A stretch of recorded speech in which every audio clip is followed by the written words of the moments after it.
tardes, Dale. profe. Bienvenido a esta charla sanmartiniana. Mate en mano, mateada de por medio. Vamos a charlar un poquito sobre San Martín. Vamos a conmemorar un poquito a nuestro padre de la patria de esta manera, juntándonos entre todos a destacar un poco la vida y obra de San Martín. ¿Qué les parece, profes? Dale, genial. Está buenísima la idea y aparte esta necesidad también del encuentro, está bueno. Exactamente.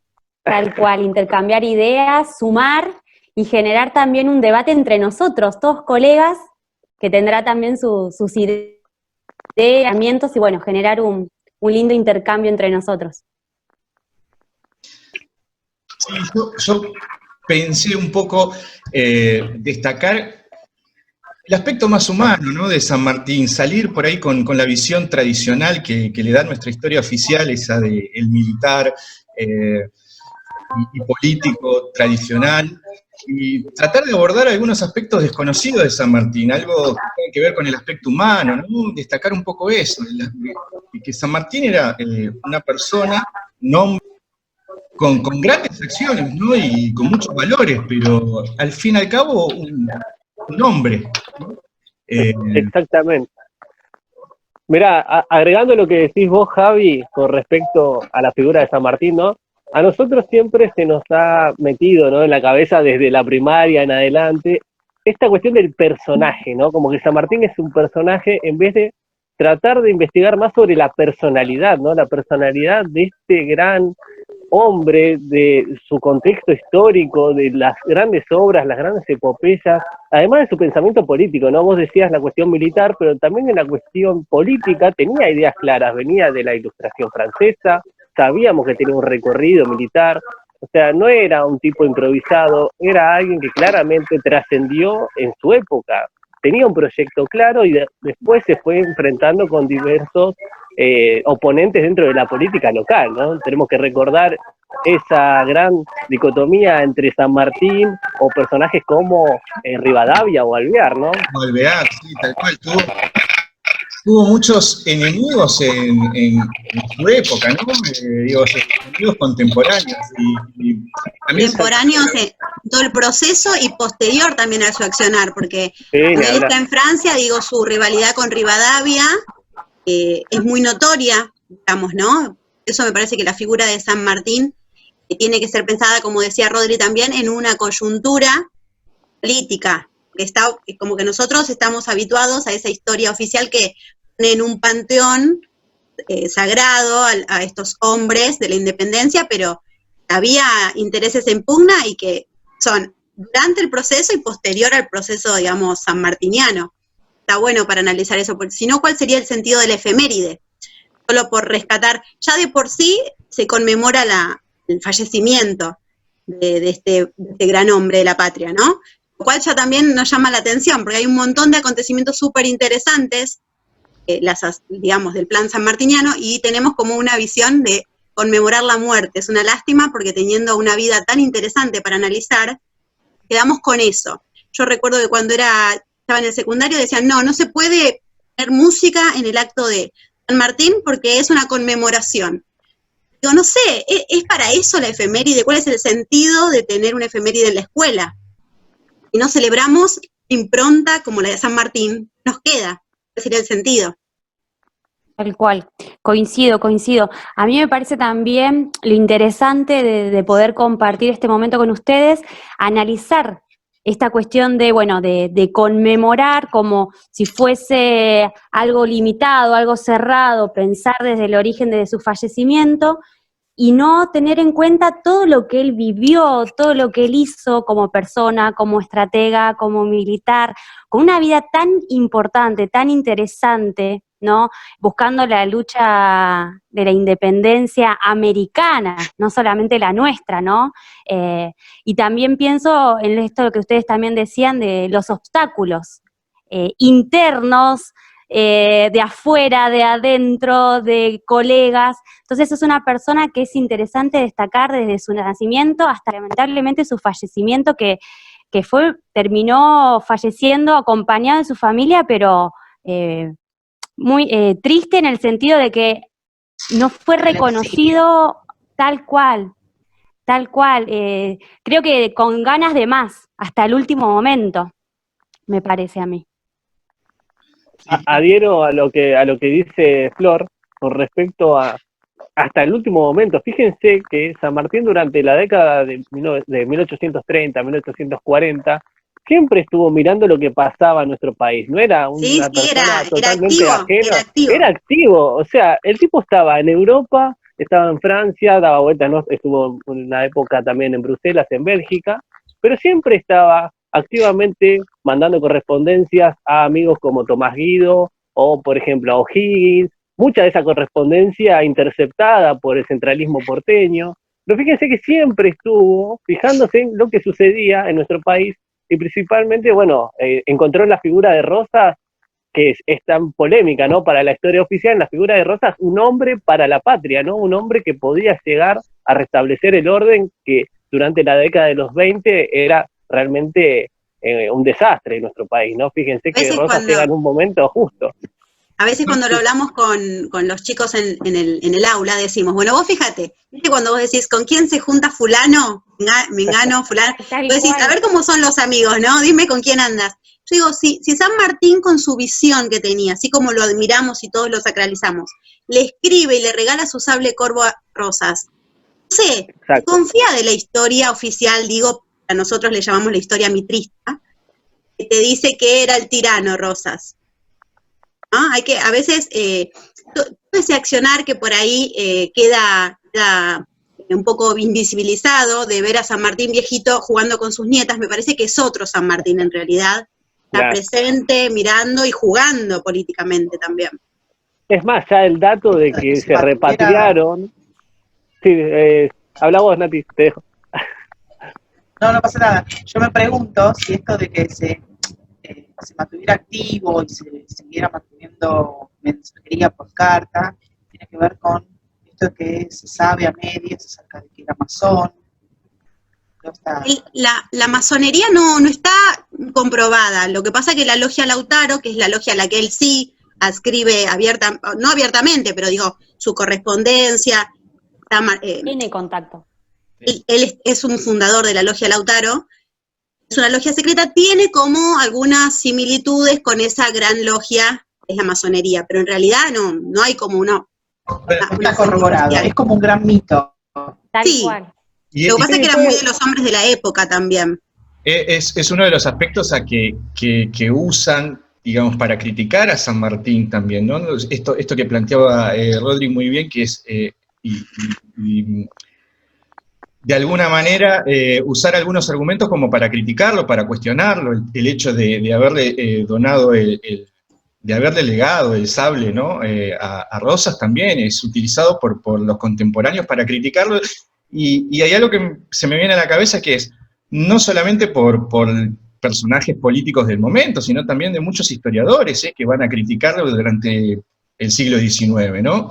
Mitre también, digamos, gran biógrafo de San Martín, le hace alguna crítica en este sentido. Algunos historiadores también del siglo XIX tienen alguna imagen de San Martín que no es el que se va construyendo después en el siglo XX, ¿no? Pero tratar de, yo planteaba esta cuestión de tratar de bajarlo del bronce a San Martín y verlo un poco más como un personaje humano, ¿no? Con sus defectos y con sus virtudes. Obviamente nosotros destacamos en las virtudes y siempre las vamos a conmemorar a lo largo de... Eso lo hace más valioso todavía. De ahí lo entendés humanamente y si es un tipo, lo daba todo. Lo que pasa que no solamente por ahí es sacarlo del bronce, que eso está genial, sino que también es ponerlo con otros y otras que lucharon en esa gran gesta. Sí, tal cual. Eso está bueno, ponerlo digamos, agrandar el foco y ampliar y ver que hay otros personajes en la foto final. No es que solo San Martín. No solamente ver la visión que tuvo para hacer la planificación del cruce de los Andes, sino cómo convenció a toda la gente que lo siguió y a los que iban en columnas que estaban alejadas de él, ¿no? Cómo convenció a la gente que iba a hacer el trayecto paralelamente, pero por otros pasos, con un proyecto bueno, nos encontramos allá y después de ese cruce encima, prepararse para la batalla. O sea, no es Tal que cual. llegaban y Bueno, atacaban, Nati, no, era llegar para pelear. eso te quería preguntar, por lo menos yo personalmente, vos qué conocés de los aspectos geográficos que tiene una cordillera. No sé, a mí no me entraba en la cabeza cómo pudieron planear una cosa así. No sé, No, es una fuerte. gran osadía. Él, en una carta que le escribe, creo que a Guido, le confiesa que no tiene tanto miedo a la batalla, sino al monstruo que va a cruzar en cuanto a la cordillera y a las inclemencias que pueda sufrir tanto él como su ejército en el trayecto. Pensar en el primero que lo hicieron en enero, porque es la época del año más amigable en cuanto a que es el verano. No hay mucho acuerdo en cuanto a la fecha en que se inició. Algunos hablan del 17, otros hablan del 18, el 19 de enero, pero leí que se acordó el 17 porque coincide con su muerte, ya que estamos 17 de enero para la cruza y 17 de agosto para la muerte, queda como el 17, pero más allá de eso, el cruce se da por los pasos, por esos valles angostos que tienen una altura entre 500 y 4.500 metros, con mucho frío, con temperaturas de menos 10 grados durante la noche, con granizada, con nevadas, con falta de oxígeno, con mucho apunamiento, y pensemos también que ellos no iban livianos, iban llevando todo el armamento, iban llevando el ganado en pie para el alimento, el proyecto, iban llevando una gran carga. Pensar que después de esos 21 días de trayecto, más allá de incertidumbre de no saber si realmente van por el buen sendero, porque no había señalización de ningún aspecto, lo único que tenían como referencia era algunos cruces que habían llevado adelante en años anteriores y lo que había podido trazar Álvarez Condarco, a quien lo habían mandado un tiempo antes a modo de prueba, teniendo la expectativa de que lo mandaban con un mal mensaje, de manera que los chilenos lo devolvieran por el camino más corto y de esa manera asegurarse que si Álvarez Condarco podía transmitir esa información, iban a tener la ruta más certera. Pero realmente fue un desafío físico. Se habla mucho de que San Martín lo hizo enfermo, además. Claro. Sí, tenía úlceras, tenía gota también. O sea, imagínate cruzar esos senderos tan complicados con tantas dolencias, que en algunos momentos iba en camilla, en las mulas. O sea, es un desafío impresionante, una de las grandes epopeyas, sin duda.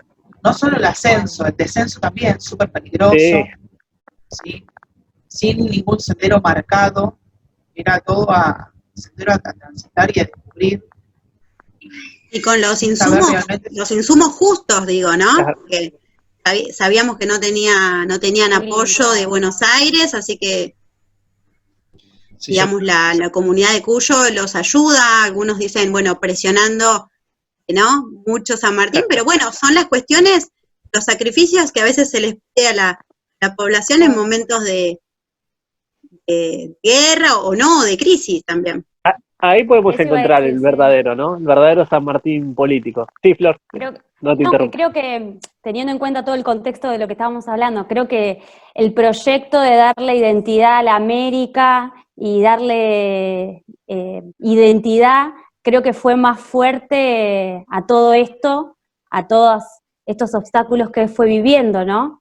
Pero bueno, cuando un San Martín se desarrolla con este proyecto y de alguna manera nosotros analizándolo nos damos cuenta de la mirada que él tenía para todo el continente, ¿no? Y del sacrificio personal también. Sí. Sí, Imaginen el sí, claro. frío, imaginen que no había indumentaria adecuada, no había ni siquiera un calzado adecuado. ¿Sí? Esos tamangos, ¿con qué estaban hechos? Con algo de cuero atado. ¿Cómo pudieron con ese calzado improvisado típico de la época ascender y descender la cordillera de los Andes? Una Por más que locura. lo analicemos, es imposible de comprender. en el caso de San Martín con respecto a la no ambición personal queda demostrado, porque cuando él llega a Chile después de semejante proeza, él podría haberse quedado, digo, y tener un rol hasta de privilegio, el apoyo que tenía, y sin embargo, él sabe que el objetivo es otro, continúa después, por ahí su impronta política en Perú es distinta, eso también le vale las enemistades que se ganó y los conflictos que tuvo. Claro. No cambió, no negoció sus principios, digo, eso es interesante. No fue por su comodidad. Es uno de otros argumentos que usan también muchos detractores para criticar, ¿no? El tema de que haya abandonado por ahí la gesta y que haya quedado inconclusa, ¿no? El tema de también un poco de la desobediencia hacia Buenos Aires, esta acusación, entre comillas, de robarse un ejército, el ejército de los Andes, para continuar su campaña y relegar las pretensiones de Buenos Aires, pero hay muchos argumentos que usan muchas personas, la usaban en esa época y la usan hasta en nuestros días, ¿sí? Creo, para criticar o cuestionar muchos aspectos de San Martín. Pero bueno, lo importante por ahí es conocer algunos otros aspectos que hacen a toda esa figura de nuestro padre de la patria. Una problematización me parece que es importante, no sé, y me parece que en el nivel secundario, pero también en nivel primario se debería como hacer, por ejemplo, no sé, decir, poder plantear, San Martín nació en Argentina, digo, ¿qué no explicamos que Argentina todavía no existía? Los chicos y las chicas entienden tranquilamente, porque entienden mejor que nosotros. Entonces, a veces en la simplificación estamos robando información. Es una pena porque perdemos riqueza. A mí la historia sanmartiniana es enormemente interesante, más si la problematizamos. Ahora, si la simplificamos, es una pena. Tal cual, sí, coincido.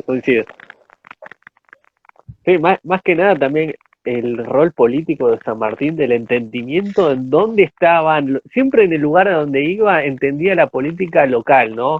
Cuáles eran las problemáticas que tenía el continente americano, ¿no? La desigualdad de clases, los propietarios que les daba igual si realmente teníamos un país independiente o no. O sea, él se fijó también en las capas más bajas, en los mulatos, en los gauchos, para hacer su gran hazaña en el cruce de los Andes.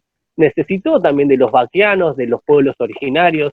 O sea, en ese sentido, también se fijaba en una capa que estaba totalmente olvidada dentro del continente americano. Y en el lugar que siempre estuvo, desde nuestro país hacia Chile o Perú, nunca ambicionó nada, nunca ambicionó un puesto en el poder.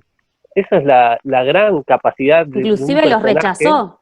Inclusive los rechaza, eso es impresionante. Y a veces los detractores, como decía Javi, en Perú, por ejemplo, dicen, él quiso ser rey. No, él, bien tenemos que entender el pensamiento de la época y, como dice Rodri, la coyuntura. Y bien la República, hoy la vemos como un sistema que, cómo no la eligió San Martín para sistema de gobierno, pero en ese momento la República, en el único lugar donde había estado, había fracasado, era en Francia. Entonces, si vos tenés algo nuevo y necesitas darle solidez política, bueno, él se dio por el lado de la monarquía constitucional. En Perú, bueno, eso le va a valer también. Es importante eso lo que decís, la cuestión republicana, entre lo republicano y lo constitucional de una monarquía, por ejemplo. Él viene de las Cortes de Cádiz también, o sea, tiene una influencia con las Cortes de Cádiz, es donde surge prácticamente la logia Lautaro, ¿no? De Francisco de Miranda. O sea, Cádiz es un lugar de la masonería, ¿no? Esto es más que sabido. Ahí supuestamente es donde se dan los grandes movimientos, en donde aparece, bueno, Francisco de Miranda, José de San Martín, después cuando llega a nuestro país, que se junta con Bernardo de Monteagudo, que aparece también otro tipo de personajes de la Liga Patriótica, o sea, de la Sociedad Patriótica, en el cual vemos un San Martín muy metido en las ideas de la época. Acuérdense que a partir de 1808 cae la monarquía española a manos de Napoleón Bonaparte, y él es parte de un ejército español, pero del lado más liberal, ¿no? Porque tenemos que entender que dentro de los ejércitos tenés diferentes facciones, puede ser liberal, puede ser la parte más conservadora. Él estaba parte de la parte liberal del ejército español, lucha para los españoles. Acuérdense que pelea en Bailén contra Napoleón Bonaparte, que es una de las batallas más recordadas, y una de las biografías, una biografía es polémica, pero dicen que él tenía un accionar súper destacado y de repente le bajan la ventanilla, le bajan la onda y lo... ¿Por qué? Porque él era tenía estas ideas que era diferente por ahí a los altos generales, a los altos mandos. Sí, sí. Bueno, acá llega como teniente coronel. Es una persona igual, San Martín, que se formó en estos campos del ejército a partir de los 13 años. Sí, Entonces, sí, tiene una experiencia y una trayectoria que llegada a determinadas situaciones va a tomar otras decisiones que él considera certeras también. Esta falta de ambición hacia el poder, ¿no? De esto que ya hablamos anteriormente, de lo que sucedía con Buenos Aires, pudo tener poder tranquilamente en Chile, en Perú, pero también es interesante lo que sucede cuando se encuentra con el otro padre de la patria sudamericana, ¿no? Que es Simón Bolívar, y en ese momento hasta tiene ese tipo de personalidad en decirle a Bolívar que está bien, mira, vos me ganaste de mano en esta situación, en ese encuentro de Guayaquil, acuérdense de lo que sucede, arma la Gran Colombia, Simón Bolívar, pero se ofrece hasta como un lugarteniente de Simón Bolívar.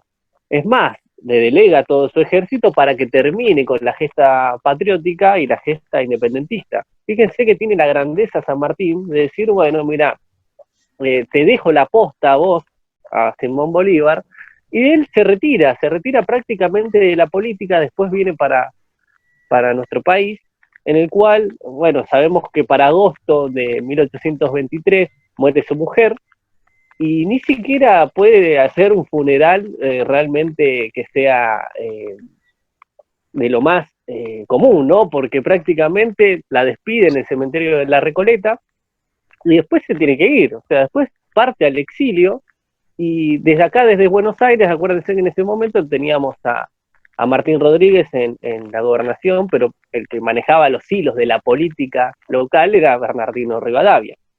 Pero a partir de ese momento parece que se nos pierde un personaje tan importante como San Martín, muere en el exilio, vuelve en algún momento para 1828 con el fusilamiento de Dorrego, todo lo que sucede acá en Buenos Aires, y ven un personaje como Juan Manuel de Rosas como el que puede restablecer el orden de nuestro país, y dentro de ese marco después vemos como San Martín se va retirando lentamente de la política, pero siempre está observando todo lo que sucede en nuestro país, ¿no? Nunca se va del todo de la política porque siempre está observando, siempre está mandando correspondencia, es alguien que hasta se considera del partido americano, ¿no? Él no es ninguno de los dos partidos, no se considera ni unitario federal, pero sabemos que tira un poquito más para los federales, pero se considera del partido americano, ¿no?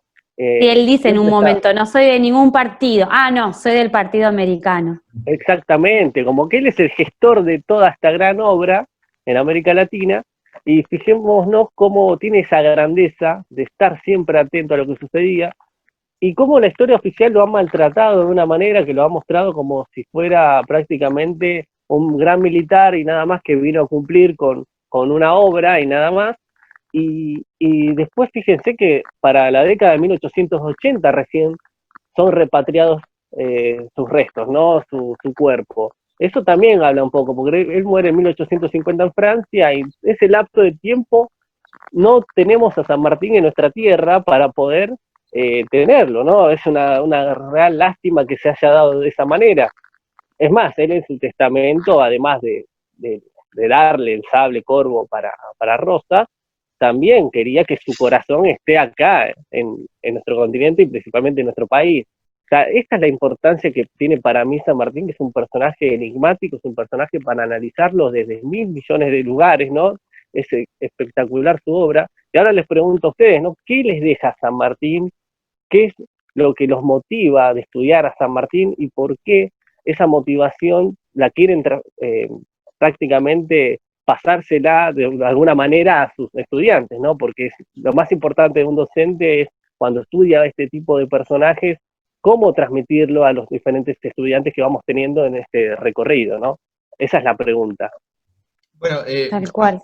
Yo quisiera destacar algo que me llama profundamente la atención y que la historia también, digamos, no le ha dado mucha importancia, que es a que San Martín fue un profundo humanista, y hay un historiador que hace mucho hincapié en el carácter empático que él tenía, ¿no? Él siempre se pensaba en el otro, se ponía en el lugar del otro, incluso de sus enemigos, ¿sí?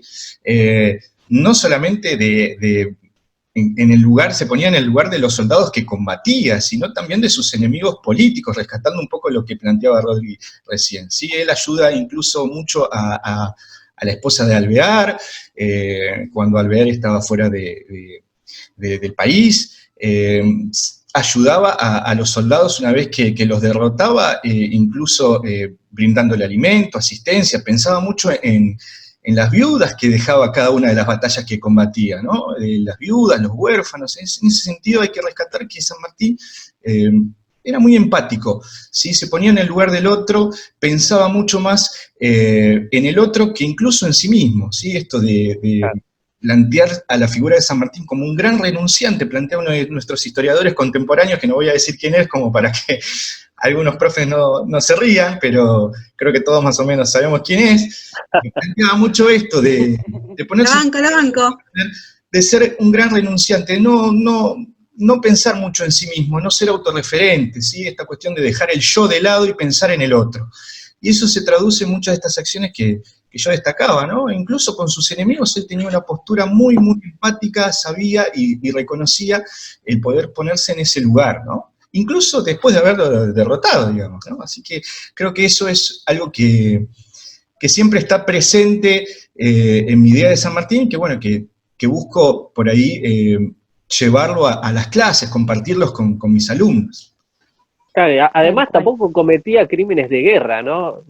Era hasta un tipo honorable en la victoria y hasta lo podemos abordar desde una perspectiva de género si queremos también. Porque... Con respecto a la perspectiva de género es cierto, porque cuando él está en Lima, a las esclavas mujeres, bueno, lo primero que sanciona es la libertad de vientres también, que es muy importante, tanto en cuestión de género como en cuestión de sectores populares.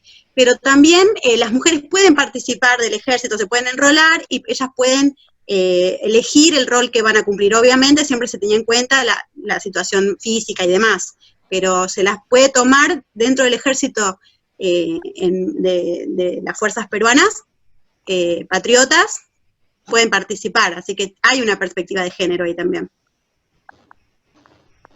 Bien, bueno. Y tampoco a la hora de los crímenes de guerra, ¿no? Que son muy comunes, no ofrecía como botín a mujeres. Esta cuestión de que, está bien, batalló tanto en Chile como en Perú, y que sabemos que los realistas tenían más este tipo de actitudes con los patriotas de nuestro país. En cambio, San Martín ese tipo de actitudes no las tenía, no tenía ese tipo de actitudes con los civiles, ni con las mujeres en general, eso no estaba en su ideal. Prácticamente bueno, podemos hablar, ¿no? Es una deuda que tiene la historia, pero no solamente con San Martín. ¿Cuántos de nosotros sabemos de personajes o protagonistas de la historia que no se cuenta toda la historia o se cuenta lo que se quiere contar? Pero bueno, hablando de San Martín, obviamente estas cuestiones tienen otro significado y les podemos dar este espacio. Particularmente lo considero como uno de los padres de la patria. Yo creo que hay que analizarlo desde su nacimiento, por toda su cuestión familiar, ¿no? Su historia, sus anteriores generaciones, hasta sus últimos días. Me quedo con su proyecto de patria, de unión americana, de identidad, ¿no? Que creo que en los tiempos que corren es necesaria, no solamente en términos nacionales de nuestro país de ahora, ¿no? Me parece del continente y con más fuerza de América Latina. Entonces, me parece que ese mensaje me quedo yo con ganas de seguir fomentándolo, ¿no? La identidad americana, la unión latinoamericana, este proyecto que tiene él, que se lo visibiliza a lo largo de toda su vida, la cuestión de la educación, que para él también es muy importante, las máximas que le deja a su hija, yo también lo rescato, esas ideas o esos valores que él le quiere transmitir a ella y que sin lugar a dudas las podemos transmitir nosotros a nuestra sociedad y pareciera que las hubiese redactado ayer. Entonces, vienen al contexto, al día y al momento. Así que bueno, destaco varias cosas. Me parece sin lugar a dudas que tranquilamente lo considero como el padre de la patria. que ustedes, comparto de cada uno algo, de lo que dijiste vos, Javier, de su empatía en relación con las máximas. Ahí se puede ver realmente lo que le quiere transmitir a su hija, de qué manera lo hace, cómo piensa siempre en el otro, de su renunciamiento, de su falta de interés por el poder, realmente no piensa en sí, no piensa en alzarse él con la gran victoria, sino está pensando en la patria grande, en toda América, en un proyecto mayor, en un proyecto superador, que creo que, como pasa mucho con los argentinos, necesitamos el paso del tiempo y tenerlo a la distancia para poder comprenderlo, para poder valorarlo y para poder llegar a entender su magnitud. Por eso no se lo pudo valorar en su momento, por eso necesitó tantos años para poder ser analizado y comprendido. Y creo que, como dijimos hace un rato, aún hoy se lo cuestiona y se trata de